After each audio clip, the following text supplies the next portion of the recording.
رمشا سے کھانا نگلنا مشکل ہو رہا تھا۔ اس نے کھانے سے ہاتھ کھینچ لیا اور معذرت کرتی ہوئی اٹھ کھڑی ہوئی۔ اپنے کمرے میں پہنچتے ہی اس نے ایک بار پھر ولید کو فون کرنے کی کوشش کی اور ساتھ کئی میسج بھی کر ڈالے، لیکن کوئی جواب نہ پا کر اسے فلیان ہونے لگا۔ وہ کچھ سوچ کر بختیار سے بات کرنے کا فیصلہ کر کے کمرے سے نکلی۔ کھانے کے کمرے سے بختیار اور تاجور کے بولنے کی آوازیں آ رہی تھیں۔ رمشا کو حیرت ہوئی کہ ابھی تک دونوں وہیں بیٹھے تھے۔ تاجور کی آواز میں کچھ ایسا درد تھا کہ رمشا کے قدم رک گئے۔ وہ رو رو کر کہہ رہی تھی، میں نے زندگی بھر آپ کی ہر بات مانی ہے۔ آج آپ سے ہاتھ جوڑ کر کہتی ہوں کہ جو آپ سوچ رہے ہیں وہ نہ کریں، بخش دیں، ایک ماں کو بخش دیں۔ وہ بھی میری طرح دکھی ہے، ایسا نہ ہو کہ غریبوں کی آہیں ہمیں جلا کر بھسم کر دیں۔ بختیار کی آواز میں روب، جھنجھلاہٹ اور غرور تھا۔ ان غریبوں کی آہوں میں اتنی طاقت ہوتی تو ہم جیسے لوگ کب کے بھسم ہو گئے ہوتے۔ احمد، ایسی باتیں کرنا بند کرو۔ میں نہیں چاہتا کہ رمشا کو میرے واپس آنے تک کسی قسم کا شک ہو۔ اپنا حلیہ اور چہرے پر اڑتی ہوائیاں درست کرو۔ میں تمہارا یہ ڈرامہ زیادہ دیر برداشت نہیں کر سکتا۔ خبردار، میری واپسی تک حالات بالکل نارمل رہنے چاہیے، سمجھ گئی؟ اور رمشا پر توجہ دو، کہاں جاتی ہے اور کیا کرتی ہے۔ آزادی کا یہ مطلب نہیں کہ اسے کوئی پوچھنے والا ہی نہ ہو۔ یہ مخدوم بہت ہوشیار ہے، رمشا کی ہر حرکت سے باخبر ہے، مگر منہ سے پھوٹ کر نہیں دیتا۔ اس کی طبیعت بھی واپس آ کر صاف کرتا ہوں۔ بختیار بڑے بڑے ڈگ بھرتا ہوا اپنے کمرے میں چلا گیا۔ رمشا سہمی ہوئی دیوار سے لگی کھڑی سوچتی رہی کہ تاجور کے پاس جائے یا نہیں، پھر خاموشی سے واپس اپنے کمرے میں چلی آئی۔ رمشا کی الجھنیں بڑھتی ہی جا رہی تھیں۔ ولید کا ابھی تک کچھ پتہ نہ تھا، اور تاجور کی بے چینی، اور پھر وہ بختیار کو کس کام سے روکنے کی کوشش کر رہی تھی، اس کی سمجھ میں کچھ نہیں آ رہا تھا۔ اس نے جیسے تیسے رات کاٹی اور صبح بجائے کالج جانے کے ولید کے دفتر پہنچ گئی، اور وہ مخدوم کو رخصت کرنا چاہتی تھی، لیکن وہ کسی طرح بھی اسے وہاں چھوڑنے پر رضامند نہ ہوا اور وہیں گاڑی پارک کر کے رمشا کا انتظار کرنے لگا۔ رمشا جیسے ہی ولید کے آفس میں داخل ہوئی تو اس کی ماں کو وہاں پا کر سمجھ گئی کہ حالات مزید بدتر ہو چکے تھے۔ ولید کی ماں رمشا کو دیکھتے ہی اس کی طرف چپٹی۔ ولید کا کچھ پتہ چلا؟ رمشا نے بے بسی میں سر ہلا دیا تو ولید کی ماں نے رمشا کا گلا پکڑ لیا۔ مجھے میرا ولید چاہیے، ورنہ میں تمہیں زندہ نہیں چھوڑوں گی۔ دفتر میں موجود لوگوں نے ولید کی ماں کو بامشکل رمشا سے الگ کر کے کرسی پر بیٹھنے پر مجبور کیا۔ اب ولید کی ماں بری طرح رو رہی تھی۔ رمشا نے کسی سے کچھ نہیں پوچھا اور تیزی سے باہر نکل گئی۔ رمشا مخدوم کے ساتھ سیدھی بختیار کے آفس پہنچی تو بختیار نے حیرت کے ساتھ ساتھ خوشی کا بھی اظہار کیا۔ رمشا کے سوتے ہوئے چہرے نے بختیار کو بہت کچھ بتا دیا۔ رمشا نے بنا کسی تمہید کے بختیار سے کہا، دادا اب مجھے آپ کی مدد کی ضرورت ہے، میری مدد کریں گے؟ تمہیں پوچھنے کی کیا ضرورت ہے؟ اور پھر ہماری بیٹی کو ایسی کیا ضرورت آن پڑی کہ وہ ہمارے آفس چلی آئی؟ خیر کہو، کیا مسئلہ ہے؟ رمشا نے چند لمحے مناسب الفاظ ڈھونڈنے میں لگا دیے، پھر بولی، دادا ابا، آپ کو ولید تو یاد ہوگا نا؟ بختیار نے سوچنے کی اداکاری کی، پھر کہا، ہاں، وہ لڑکا جو اسکول کھولنے کے لیے پیسے لینے آیا تھا۔ جی دادا ابا، رمشا نے کہا۔ دادا ابا، پروفیسر ولید کی ماں مجھے ولید کے دفتر میں ملی تھی اور سخت پریشان تھی۔ ولید کسی کو کچھ بتائے بنا غائب ہو گیا ہے، وہ مجھ سے مدد مانگ رہی تھی۔ بختیار سنجیدہ ہو گیا، پھر ہنس دیا۔ رمشا کو حیرت کے ساتھ غصہ بھی آیا، لیکن وہ خاموش رہی۔ بختیار نے اٹھ کر رمشا کے سر پر ہاتھ پھیرا اور بولا، اگر میں تم سے یہ بات پہلے کہتا کہ یہ تمہارا پروفیسر فراڈ ہے اور پیسے ملتی غائب ہو جائے گا تو تم میرا اعتبار نہ کرتی، اس لیے میں نے تمہاری بات مان لی۔ لیکن حقیقت یہ ہے کہ میں نے وہ پیسے تمہارا صدقہ سمجھ کر اسے دیے تھے، اسی لیے تمہیں ان پیسوں کے لیے پریشان ہونے کی ضرورت نہیں ہے۔ رمشا کو اپنا غصہ قابو رکھنا مشکل ہو رہا تھا، لیکن سامنے اس کا دادا بیٹھا تھا اور وہ کتنی بولڈ سے ہی بختیار کے آگے خود کو بھی بس پاتی تھی۔ اس نے اپنی آواز کو نارمل رکھنے کی کوشش کرتے ہوئے کہا، دادا جان، میں پیسوں کے لیے پریشان نہیں ہوں۔ ولید کی ماں اپنے بیٹے کی گمشدگی کی وجہ سے سخت پریشان ہے۔ کیا پروفیسر ولید کو ڈھونڈنے میں آپ کچھ مدد کر سکتے ہیں؟ بختیار رمشا کے پاس بیٹھ کر اسے سمجھانے کے انداز میں بولا، بیٹی یہ دنیا دھوکے بازوں سے بھری پڑی ہے، مانو یا نہ مانو وہ ماں بیٹا مل کر ڈرامہ کر رہے ہیں۔ 50 لاکھ بہت بڑی رقم ہوتی ہے، اور اتنی بڑی رقم لے کر تو کسی کا بھی ایمان ڈول جاتا ہے، پھر وہ معمولی سا غریب پروفیسر تو اتنی بڑی رقم دے کر پاگل ہی ہو گیا ہوگا۔ تم بلا وجہ فکر مند ہو رہی ہو۔ رمشا کی سمجھ میں نہیں آ رہا تھا کہ وہ کیسے بختیار کو بتائے کہ وہ اسے بہت اچھی طرح جانتی ہیں اور اس کا دادا غلط کہہ رہا تھا۔ اس گو مگو میں دیکھ کر بختیار نے پھر کہا، رمشا تم دیکھنا چند دن اس کی ماں ویلا مچائے گی، پھر وہ بھی غائب ہو جائے گی۔ بیٹی کسی پر بھروسہ کرنے میں جلدی نہیں کرنی چاہیے۔ خیر کوئی بات نہیں، انسان غلطی کر کے ہی سیکھتا ہے۔ میری جان تم اطمینان رکھو۔ رمشا اٹھ کھڑی ہوئی اور دادا کو خدا حافظ کہہ کر چلی گئی۔ بختیار نے فوراً فون اٹھایا اور بولا، اس کم بخت سے اس کی ماں کو فون کرواؤ کہ وہ خیریت سے ہے اور اس کی ماں چین سے گھر بیٹھے، ورنہ پروفیسر اپنی جان سے گیا، سمجھ گئے نا یا نہیں؟ بختیار کچھ دیر فون پر کچھ سنتا اور سر ہلاتا رہا، پھر فون بند کر کے ایک اور نمبر ملایا۔ بابر، اس پروفیسر کو اب تم اور روحان بھول جاؤ۔ میں نے رمشا کو سمجھا دیا ہے، وہ آئندہ اس کے تو کیا کسی اور غیر مرد کے ساتھ تمہیں کبھی نظر نہیں آئے گی۔ بختیار نے چہرے پر سختی لیے بابر کی بات سنی، پھر بولا، مانتا ہوں غلطی میری ہی ہے جو رمشا کو اتنی آزادی دی۔ خیر اب ایسا بھی کچھ نہیں ہوا ہے کہ تم یا روحان شکوے کرنے لگو، بچی ہے۔ کالج کے آزاد ماحول کا اثر تو ہوتا ہی ہے، لیکن تاجور نے رمشا کو سمجھا دیا ہے کہ ہمارے خاندان کی لڑکیاں اس طرح کسی کے ساتھ نہیں گھوما کرتی، اور رمشا نے بھی معافی مانگ لی ہے۔ اب یہ بات ہمیشہ کے لیے ختم۔ اب فون رکھتا ہوں، اللہ حافظ۔ بختیار فون رکھ کر مسکرانے لگا۔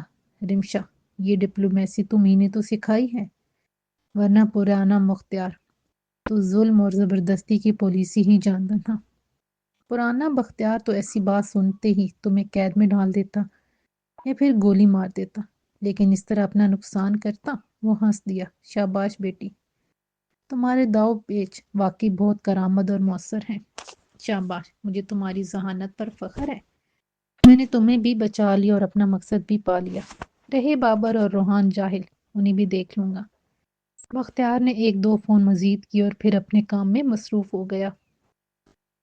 رمشا کی سمجھ میں نہیں آ رہا تھا کہ وہ ولید کو ڈھونڈنے کہاں جائے اور کس سے مدد مانگے۔ دادی کو اتنا پریشان دیکھ کر رمشا کو ان سے کچھ کہنے یا بتانے کی ہمت نہیں ہو رہی تھی، اور پھر دادی تو پہلے ہی ولید سے بدظن تھی۔ وہ تھکے تھکے قدموں سے چلتی اپنے کمرے میں آئی۔ اسے ولید کی باتیں یاد آ رہی تھیں۔ وہ بختیار جیسے لوگوں سے کتنی نفرت کرتا تھا، اور بختیار سے ملنے اور مدد لینے کے لیے وہ صرف اس کے کہنے پر ہی راضی ہوا تھا۔ کیا ولید کی گمشدگی کے پیچھے اس کے دادا کا ہاتھ تھا؟ رمشا کا ذہن اس پر یقین کرنے کو کہتا تھا، لیکن دل دادا کی محبت میں ماننے کو تیار نہ تھا۔ اور پھر بختیار ایسا کیوں کرے گا؟ وہ تو رمشا اور ولید کی محبت کے بارے میں بھی کچھ نہیں جانتا تھا۔ اس کے لیے تو ولید محض ایک عام انسان تھا جو غریبوں کی مدد کے لیے چندہ جمع کرتا تھا۔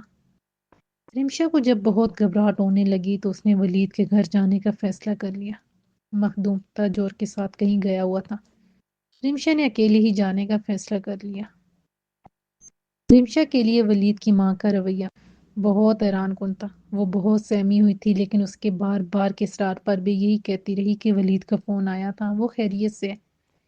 اس نے کہا کہ وہ جلد واپس آ جائے گا، اس لیے ماں پریشان نہ ہو۔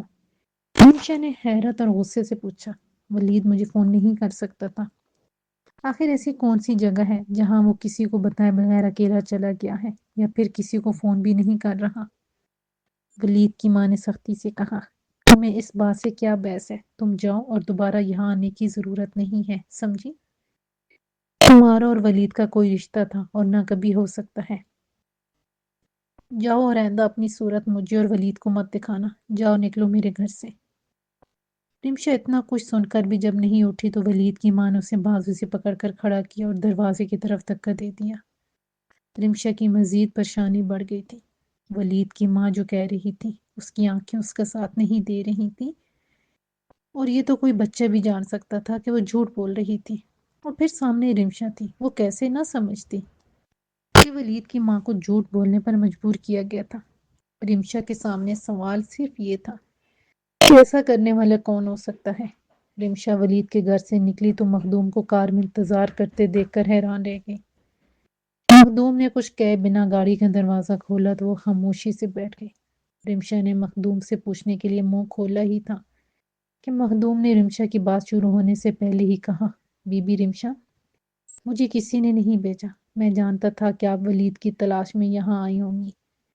رمشا نے ایک آہ بھری اور مخدوم سے بولی، مخدوم چاچا، آپ ولید کو ڈھونڈنے میں میری مدد کر سکتے ہیں۔ ولید کی ماں بہت پریشان اور شاید ڈری ہوئی بھی ہے، کسی سے یا کس سے بات، یہ میں نہیں جانتی۔ مخدوم چند لمحے خاموش رہا، پھر کہا، رمشا بی بی، ہو سکتا ہے ولید بڑے صاحب کے پیسے لے کر فرار۔ نہیں مخدوم چاچا، ایسا ممکن نہیں، پیسے ولید کی ذاتی اکاؤنٹ میں نہیں تھے، وہ اس کے ادارے کے اکاؤنٹ میں تھے، جس سے ولید کے علاوہ اور لوگ بھی آپریٹ کر سکتے ہیں، اور وہ دونوں یہی موجود ہیں، اور پیسوں کا حساب کتاب بھی بالکل صاف ہے۔ کوئی گھپلہ نہیں ہے، تو پھر دادا کا خیال غلط ہی ہوا نا۔ اچانک رمشا کو کچھ خیال آیا تو وہ مخدوم سے مخاطب ہو کر بولی، چاچا یہ بات آپ کو کیسے معلوم کہ دادا ابا ولید کو فرار سمجھ رہے ہیں؟ مخدوم کھسیانہ ہو کر بولا، معاف کرنا چھوٹی بی بی، اب بڑے صاحب کے ساتھ اتنی عمر گزری ہے تو کچھ نہ کچھ ان کے مزاج کی سمجھ آ گئی ہے۔ یوں بھی میں آپ کی حفاظت کے لیے، مجھے بہت خوف رہتا ہے کہ آپ کو کوئی نقصان نہ پہنچے۔ رمشا زیر لب مسکرا دی، مخدوم چاچا آپ بھی بڑے پراسرار ہیں، لیکن میں اس دنیا میں جن چند لوگوں پر بھروسہ کر سکتی ہوں آپ ان میں سے ایک ہیں۔ مخدوم مسکرا دیا۔ رمشا سوچتی رہی اور ہونے والے واقعات کی کڑیاں ملانے کی کوشش کرنے لگی۔ یوسف اور سلمان نے کئی عالموں سے ملاقات کی تھی، اور یوسف دیکھ رہا تھا کہ سلمان ان کی کئی باتوں پر غور کر رہا تھا۔ تمام دن سلمان خاموش رہا۔ پھر جب دونوں رات کا کھانا کھا چکے تو سلمان نے یوسف سے پوچھا، انکل، کیا آپ اپنی زندگی سے مطمئن ہیں؟ یوسف نے کہا، سلمان، مکمل طور پر تو کوئی بھی انسان مطمئن نہیں ہوتا، لیکن ایک طریقہ ہے جو انسان کو مطمئن کر سکتا ہے۔ سلمان نے حیرت سے کہا، اچھا، میں سمجھ گیا کہ بے گناہ لوگوں کو بہت سے ستم سہنے پڑتے ہیں، اور کبھی ایسی بیماری اور دوسری آفات سے واسطہ پڑتا رہتا ہے، جبکہ ان کا کوئی قصور نہیں ہوتا۔ اصل میں وہ پچھلے جنم کی کرموں کی سزا بھگت رہے ہوتے ہیں۔ کیوں انکل، آپ یہی کہنا چاہتے ہیں نا؟ یوسف ہنس دیا، نہیں سلمان، شاید میں اس کے برعکس کچھ کہنا چاہتا ہوں۔ سلمان کو حیرت ہوئی، پھر بتائیں، انسان کیسے مطمئن ہو سکتا ہے؟ آپ کے پاس کوئی فارمولہ ہے؟ یوسف نے سلمان کے لہجے میں طنز محسوس کیا، لیکن برا مانے بغیر کہا، ہاں میرے پاس فارمولہ ہے، لیکن ہر فارمولے کی طرح اس پر عمل کرنے کے لیے ریاضت یعنی پریکٹس کی ضرورت ہوتی ہے۔ صرف فارمولہ جان لینے سے کوئی فائدہ نہیں ہوتا۔ سلمان نے کہا، بتائیں، شاید میں عمل کر سکوں، کیونکہ میں سکون کی تلاش میں ہی ہوں، بھٹک رہا ہوں، اور ممی نے کہا تھا کہ میں وہ چیزیں ڈھونڈ رہا ہوں جو دنیا میں پیدا ہی نہیں کی گئی۔ پھر سچ کیا ہے؟ یوسف نے کہا، اللہ کی مرضی کے آگے سر جھکا دو، سکون مل جائے گا۔ سلمان نے حیرت سے کہا، یعنی محنت کرنے کی کوئی ضرورت نہیں، جو خود بخود مل جائے اس پر خوش ہو جاؤ؟ یوسف اس بار زور سے ہنسا۔ سلمان کو برا محسوس ہوا۔ یوسف نے سلمان کا منہ بنا دیکھا تو بولا، معاف کرنا بیٹے، میرا مقصد تمہارا مذاق اڑانا نہیں، شاید اپنی بات مجھے سمجھانی نہیں آئی، پھر سے کوشش کرتا ہوں۔ دیکھو، ہمیں کچھ پانے کے لیے جدوجہد کرنا ہے، اور ایک مقصد کے لیے کوشاں رہنا ہے، پھر جو ہمارا فرض یعنی ڈیوٹی ہے وہ بھی پوری کرنی ہے۔ اس طرح عمل تو کرنا ہی ہے، لیکن نتیجہ کیا نکلے گا یہ سوچنا ہمارا کام نہیں، وہ ہمارے اللہ کا کام ہے کہ کس کو اس کی محنت کا کتنا اجر ملتا ہے یا نہیں ملتا۔ اگر اس بات پر کوئی راضی ہے تو پھر اس سے مطمئن زندگی کا راز مل گیا۔ سلمان کچھ دیر یوسف کی بات پر غور کرتا رہا، پھر بولا، شاید آپ یہ کہنا چاہ رہے ہیں کہ جیسے میں ممی کا بیٹا ہوں تو مجھے اپنی ڈیوٹی پوری کرنے کے لیے جدوجہد کرنا ہے، جیسے میری ممی کرتی رہی ہیں اور اب بھی کر رہی ہیں، لیکن میں یہ امید نہ رکھوں کہ میری ڈیوٹی پورے ہونے پر مجھے تنخواہ ملے گی۔ یوسف مسکرا کر بولا، تم اصل بات کی طرف آ رہے ہو، یہاں مسئلہ یقین کا ہے۔ جب میرے اللہ نے کہا کہ وہ کسی کی محنت ضائع نہیں کرتا تو ہمیں یقین ہونا چاہیے کہ ڈیوٹی انجام دینے پر تنخواہ ضرور ملے گی، لیکن کب ملے گی اور کتنی ملے گی یہ حساب لگانا ہمارا کام نہیں۔ اور جو یہ حساب لگائے گا وہ کبھی خوش نہیں رہے گا، اور جو اپنی اس محنت کی مزدوری پر سر جھکائے گا وہ خوش رہے گا۔ اگر کوئی انسان ایسا کرتا ہے اس کے پاس سکون ہی سکون ہے۔ اس کے بعد سلمان نے کچھ اور نہیں پوچھا تو یوسف نے کہا، مجھے خوشی ہے کہ تم بات کو سمجھنے کی کوشش کرتے ہو اور تمہاری بحث محض برائے بحث نہیں ہوتی۔ سلمان، ہم زندگی میں ہر چیز کو اپنے حواس سے دیکھ کر محسوس کر کے یقین کرتے ہیں، لیکن کچھ چیزیں ایسی ہوتی ہیں کہ پہلے ان پر یقین کرنا پڑتا ہے، پھر وہ دکھائی دیتی ہیں، اور اللہ کی ذات ایسی ہی ہے۔ اچھا، ہم باتیں تو کرتے رہیں گے، اب میں سونے جا رہا ہوں، بہتر ہوگا کہ اب تم بھی سو جاؤ، باقی کل اگر زندگی رہی تو۔ سلمان نے کمبل اوڑھتے ہوئے کہا، گڈ نائٹ انکل، اور تھینک یو آپ کے وقت۔ اور یوسف نے سنوالیہ نظروں سے سلمان کو دیکھا تو سلمان نے شرانہ سے مسکرا کر کہا، اور میری ممی سے محبت کرنے کے لیے۔ یوسف مسکراتا ہوا اپنے کمرے میں چلا گیا، لیکن سلمان اپنی ماں کی زندگی پر غور کرنے لگا۔ رمشا کو ایک ایک لمحہ کاٹنا مشکل ہو رہا تھا۔ وہ اپنے کمرے میں بند گزشتہ ہونے والے واقعات پر غور کر رہی تھی۔ کبھی کڑیاں ملتی نظر آتی تو کبھی ہر کڑی بکھر جاتی۔ رمشا کو اچانک ولید کی بات یاد آئی کہ اس نے راحت چاچی سے کیوں نہیں پوچھا کہ وہ کس قیامت کی بات کر رہی تھی۔ رمشا نے کچھ دیر سوچا، پھر گاؤں کا نمبر ملایا۔ رمشا بڑبڑائی، اس زمانے میں بھی راحت چاچی کے پاس فون ہے، نہ کہ زارا کے پاس۔ کسی نے فون اٹھایا تو رمشا نے فون اٹھانے والی کو زارا کو بلانے کو کہا اور انتظار کرنے لگی۔ چند لمحوں میں زارا کی آواز آئی، رمشا آپ نے کیسے یاد کیا؟ رمشا نے کہا، زارا میں کچھ پوچھنا چاہتی ہوں، بتاؤ گی؟ زارا نے کہا، جانتی ہوں گی تو ضرور بتاؤں گی، پوچھیں۔ رمشا نے بڑے محتاط لہجے میں کہا، تمہیں یاد ہوگا کہ راحت چاچی نے پچھلی ملاقات میں مجھ سے کہا تھا کہ میں ماضی میں ہونے والی باتوں کو چھوڑ کر آنے والی قیامت کے لیے خود کو تیار کروں۔ میں سمجھی نہیں، ایسی کون سی قیامت آنے والی ہے، بتاؤ گی؟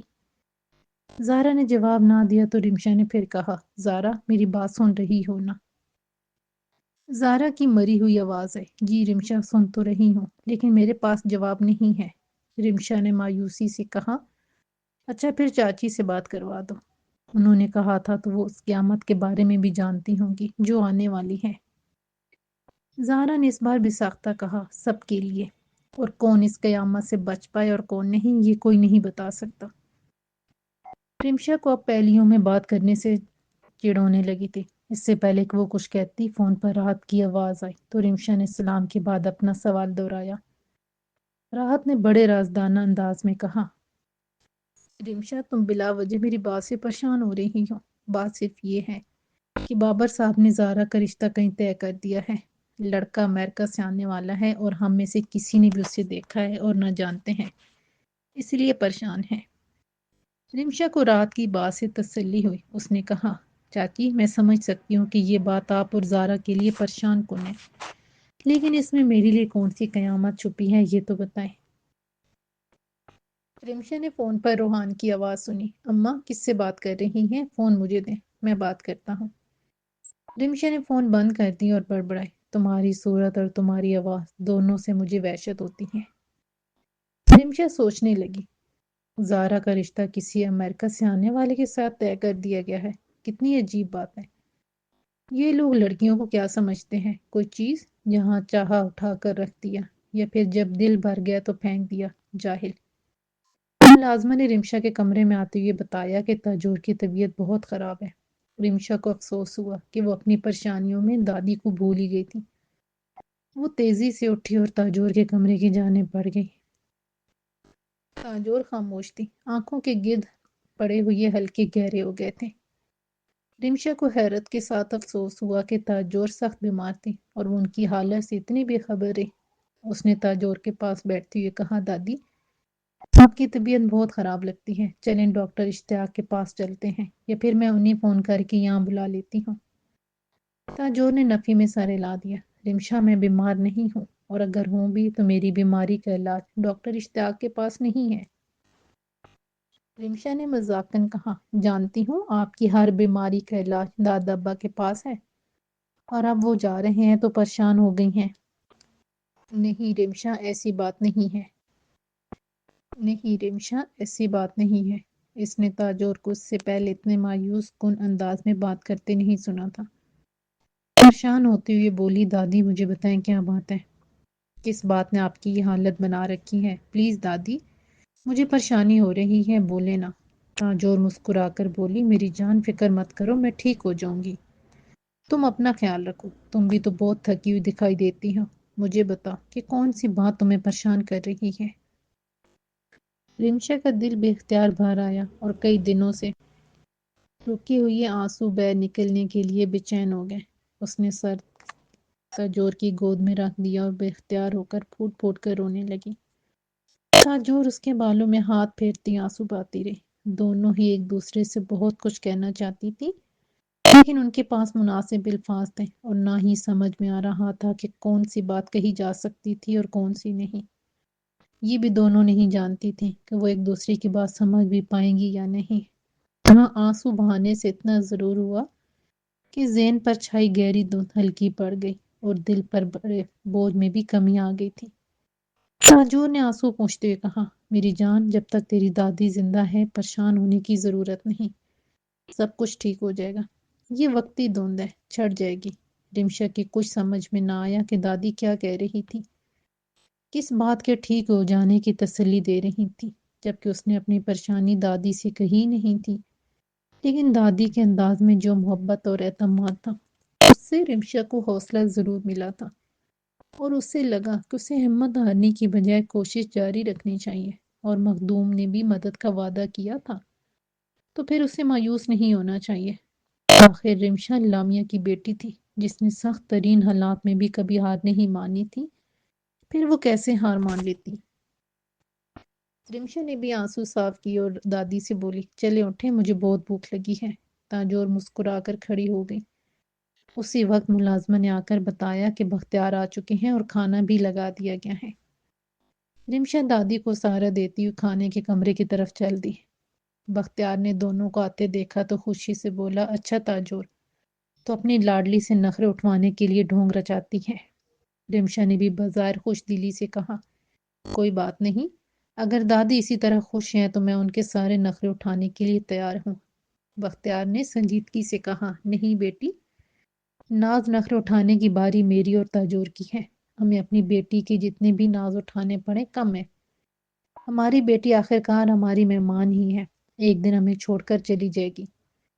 رمشا نے مصنوعی ناراضگی سے کہا، آپ کچھ زیادہ ہی مجھے گھر سے نکالنے کے بارے میں نہیں سوچنے لگے ہیں دادا ابا؟ ابھی ایسا ہونے کا کوئی چانس نہیں۔ مجھے ابھی پڑھنا ہے اور بہت کچھ کرنا ہے، اسی لیے آپ بے فکر رہیں، میں ابھی کئی سالوں تک آپ کا پیچھا نہیں چھوڑنے والی۔ بختیار ہنس دیا۔ تاجور بھی سنجیدہ رہی۔ بختیار نے رمشا کے چہرے پر مسکراہٹ اور لہجے میں پرانی زندہ دلی محسوس کی تو بولی، رمشا، وہ تمہارے پروفیسر کا کچھ پتہ چلا یا نہیں؟ تاجور نے جس طرح چونک کر رمشا اور پھر بختیار کی طرف دیکھا، اس سے رمشا کو یہ یقین ہو گیا کہ تاجور ولید کی گمشدگی کے بارے میں کچھ نہیں جانتی اور اس کی پریشانی کی وجہ کچھ اور ہی تھی۔ رمشا پہلے ہی سوچ چکی تھی کہ اسے دادا کو مطمئن کرنا تھا۔ سرسری انداز میں بولی، دادا باپ ٹھیک کہتے ہوں گے، پروفیسر فراڈ ہی ہوگا۔ اس کی ماں کہتی ہے اس کا فون آیا تھا، وہ خیریت سے ہے، چند دنوں میں آ جائے گا۔